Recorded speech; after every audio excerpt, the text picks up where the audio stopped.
اعوذ باللہ من الشیطان الرجیم پناہ مانگتا ہوں میں اللہ کی شیطان مردود سے۔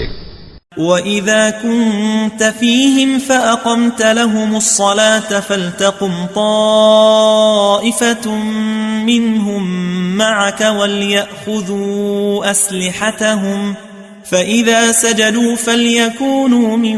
وَرَائِكُمْ وَلْتَأْتِ طَائِفَةٌ أُخْرَى لَمْ يُصَلُّوا فَلْيُصَلُّوا مَعَكَ وَلْيَأْخُذُوا حِذْرَهُمْ وَأَسْلِحَتَهُمْ وَدَّ الَّذِينَ كَفَرُوا لَوْ تَغْفُلُونَ عَنْ أَسْلِحَتِكُمْ وَأَمْتِعَتِكُمْ فَيَمِيلُونَ عَلَيْكُمْ مَيْلَةً وَاحِدَةً ولا جناح عليكم إن كان بكم أذى من مطر أو كنتم مرضى أن تضعوا أسلحتكم وخذوا حذركم إن الله أعد للكافرين عذابا مهينا۔ اور اے پیغمبر،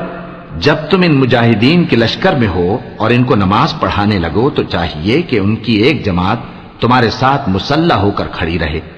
جب وہ سجدہ کر چکے تو تم سے پیچھے چلے جائیں، اور دوسری جماعت جس نے نماز نہیں پڑھی ان کی جگہ آئے اور ہوشیار اور مسلح ہو کر تمہارے ساتھ نماز ادا کرے۔ کافر تو چاہتے ہی ہیں کہ تم ذرا اپنے ہتھیاروں اور سامان سے غافل ہو جاؤ کہ تم پر یکبارگی حملہ کر دیں، اور اگر تم بارش کے سبب تکلیف میں ہو یا بیمار ہو تو تم پر کچھ گناہ نہیں کہ ہتھیار اتار رکھو، مگر اپنا بچاؤ ضرور کر رکھو۔